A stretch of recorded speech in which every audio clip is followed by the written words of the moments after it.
The first and most difficult step isn't about her, it's about you and the story you've been telling yourself. You've become a master architect of excuses, building elaborate justifications to explain the crumbling foundation of her attention. You tell yourself she's just overwhelmed with work, that she's going through a personal struggle, or that she's just bad at texting, silently hoping that if you can just find the right reason, you can also find the solution to fix it. This mental gymnastics is a defense mechanism, a way to avoid facing the raw, uncomfortable truth that her actions are communicating far more clearly than her words ever could. The reality is that in the early days, when her interest was vibrant and real, you never had to become a detective analyzing her behavior. She found time. She initiated plans. Her enthusiasm was unmistakable. You never sat there wondering if you were a priority because her effort made the answer obvious. Now, you're left in the silent aftermath, clinging to the ghost of that past version of her, using it as proof that the current distance is just an anomaly. But this is where you betray yourself. You are choosing to live in the memory of what was, rather than accepting the reality of what is. That pit in your stomach when you see her active online after leaving you unread for. Hours, that's your intuition screaming at you, cutting through the noise of your own excuses. It's your core self recognizing the fundamental dissonance between someone's words and their actions. You feel it in your gut. Something is off. To detach, you must first silence the inner lawyer defending her case and listen to that feeling. It is the most honest guide you have. Acceptance is not about assigning blame or declaring her a villain. It is simply about acknowledging the objective evidence in front of you without filtering it through a lens of hope. Her behavior is not a puzzle to be solved. It is the answer to the question you're afraid to ask. The moment you stop trying to interpret the silence and simply accept it as a form of communication itself is the moment you reclaim your power. It hurts. It feels like a defeat. But it is, in fact, the first true victory of truth over fantasy. This acceptance isn't for her. It's for you. It's the necessary act of closing the door on a draining narrative so you can finally turn around and walk toward a new one. One where your peace is no longer held hostage by someone else's ambivalence. This is where theory meets practice, where the internal acceptance from the first chapter must manifest as external action. Your attention is not just a glance or a thought. It is your life's energy, your most valuable and finite resource. Every time you open her social media profile to scrutinize a new like or follower, every minute you spend crafting a message designed to elicit a specific response, and every hour you lose mentally replaying your conversations, you are making a conscious investment. You are pouring your focus, your emotional capital, your precious time into a venture that has already proven itself bankrupt. You are donating your power to someone who has shown they will not safeguard it. This constant outward focus creates a dependency not for her, but for you. You become addicted to the tiny dopamine hits of a notification, the anxiety of the wait, and the crash of disappointment. It's a brutal cycle that keeps you locked in a state of suspended animation. Your own life put on hold while you wait for a signal from hers, reclaiming your power. Therefore begins with a single, deliberate act, an embargo on your attention. This is not a manipulative tactic designed to make her notice your absence. It is a strategic withdrawal for your own survival and sanity. It means you must become the guardian of your own focus. Stop initiating contact. Full stop. The rope you've been throwing out, hoping she'll grab hold, has only been stretching longer and thinner. It's time to drop it. This includes the just checking in texts, the funny memes you used to share, and the questions that are subtle probes for her time and interest. Silence, in this case, is not passive. It is powerfully active.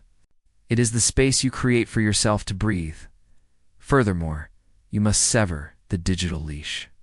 Mute her stories, unfollow her feed, and do whatever is necessary to stop the involuntary reflex of checking her online activity.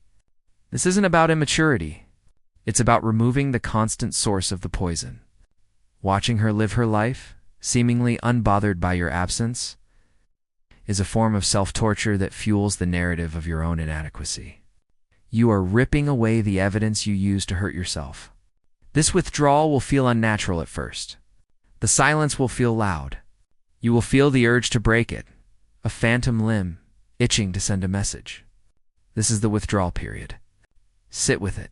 Feel the anxiety and understand that it is a sign of the habit breaking, not a sign that you are doing the wrong thing.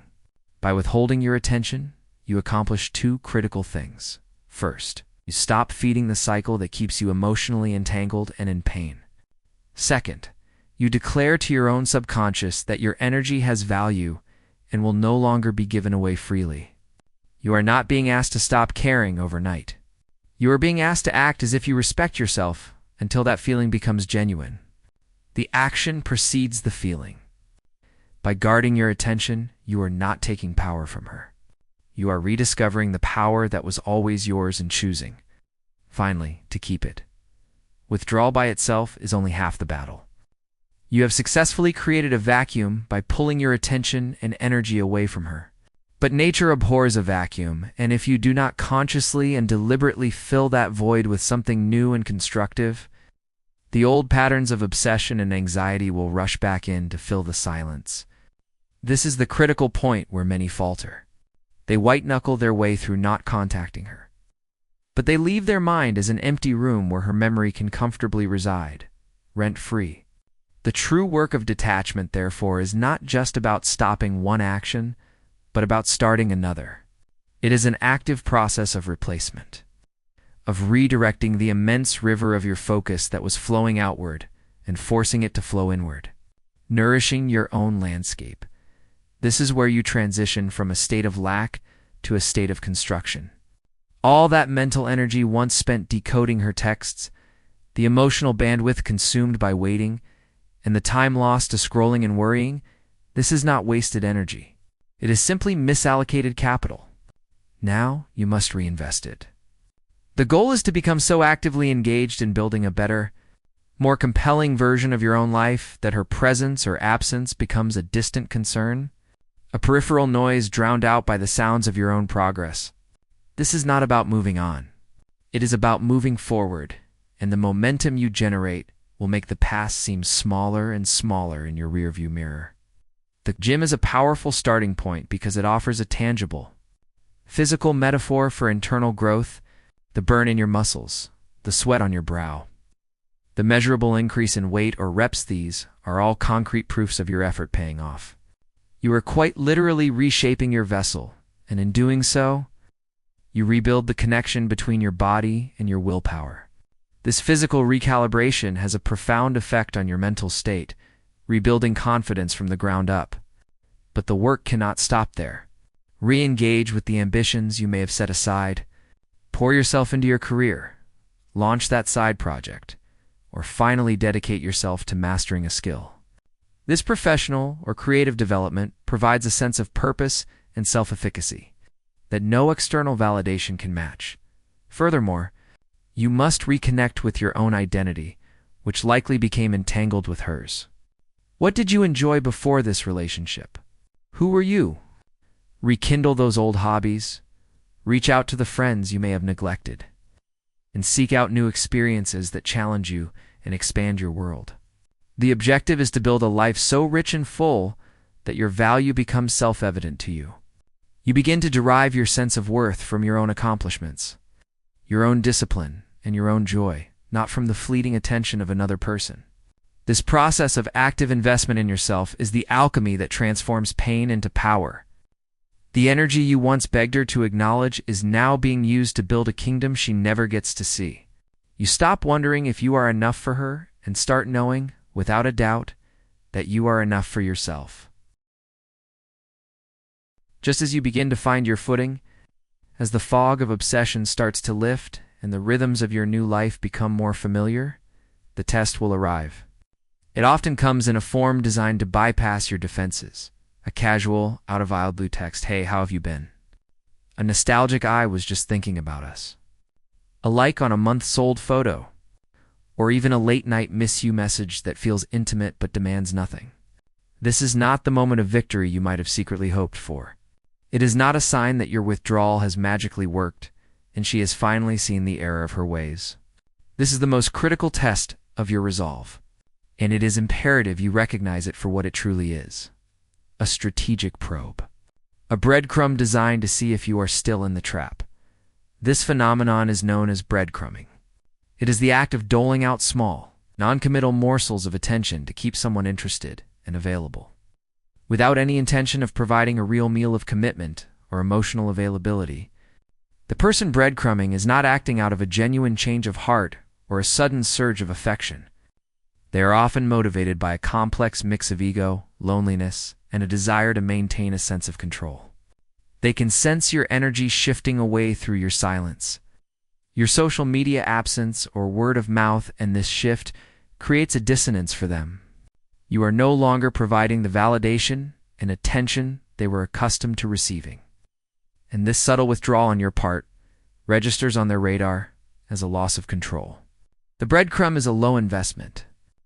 The risk way to tug on the string and see if you are still attached to the other end. To mistake this for genuine interest is perhaps the most dangerous error you can make in the entire process of detachment. That single text can instantly vaporize weeks of progress, sending you spiraling back into the cycle of analysis, hope, and anxiety. You might find yourself dissecting the message for hidden meaning, crafting the perfect response to seem interested but not desperate, and reigniting the familiar agony of waiting for the next reply. This one tiny gesture can pull you right back to square one, because it feeds the very hope you have been working so hard to extinguish. It convinces you that the door is still slightly ajar, and that if you just play your cards right this time, you might be able to push it open again. Therefore, your response must be one of unwavering clarity. This is not a time for conversation, for witty banter, or for cautiously feeling things out. The most powerful response is often no response at all. Your silence in the face of her breadcrumb is a more eloquent statement than any paragraph you could ever craft. It communicates that you are no longer waiting by the phone, that your emotional state is no longer tied to her notifications, and that her low-effort outreach no longer qualifies for a withdrawal from your bank of attention. If a response feels necessary for your own closure, it must be brief, neutral, and devoid of emotional engagement. Simple, "I hope you're well," before disengaging once more. You must see the breadcrumb not as an invitation, but as a test. Passing the test means refusing to play the game. It means protecting the peace you have started to build by recognizing that a single crumb is not a feast. It is merely a reminder of the famine you have chosen to leave behind. All the work you have done, the acceptance, the withdrawal of attention, the fierce reinvestment in yourself, and the resistance of breadcrumbs culminates in this final, non-negotiable step. This is where your internal transformation is forged into an external reality through the unyielding application of boundaries. A boundary is not a threat, an ultimatum, or a punishment for someone else. It is a promise you make to yourself. It is the clear, definitive line where your self-respect begins and another person's disrespect must end. It is the structural integrity that ensures the new life you are building cannot be easily fractured by the ghosts of your past. Without these defined boundaries, you are a sovereign state with open borders, allowing anyone to march in and out of your emotional landscape at will, leaving chaos in their wake. You will find yourself trapped in an exhausting cycle of hope and disappointment, because the absence of a clear line invites testing. Setting a boundary means deciding, with sober clarity, what you will and will not accept in your life. For you, this means declaring that you are no longer available for the ambiguities and half-measures that caused you pain. You are not a backup option, a convenient emotional sponge for late-night loneliness, or a passive participant in a situationship. You are a prize to be earned through consistent, respectful effort. And anything less than that is a distraction from your purpose. This translates into tangible, actionable rules. It means you do not respond to vague, non-committal texts that go nowhere. It means you do not make yourself available for conversations that rehash the past without any commitment to a different future. It means you refuse to provide boyfriend-level emotional support to someone who offers you nothing but crumbs of attention in return. Most importantly, it means you stop waiting. The hope that she will wake up and realize your worth is a cage of your own making. A boundary shatters that cage. You decide that you no longer need her to see your value in order for it to be real. Your value is an internal fact, not an external validation. The true test of a boundary is not setting it, but holding it when it is challenged. and it will be challenged. The very person who disregarded your feelings may test your new resolve, often with a heightened intensity, precisely because they sense your newfound strength. They may escalate from breadcrumbs to guilt trips, accusations of you being different or cold, or even promises of change. This is where you must be immovable. Holding the boundary is not an act of anger. It is the ultimate act of self-love. It is you choosing your own peace and dignity over the addictive drama of hope and disappointment. It is you stating through your actions that your time, your energy, and your heart are far too valuable to be spent on someone who only ever offers you less than you deserve. This final step closes the loop. It protects the new identity you have painstakingly built and ensures that your journey of detachment is not just a temporary hiatus, but a permanent evolution into a man who knows his worth and fiercely protects it.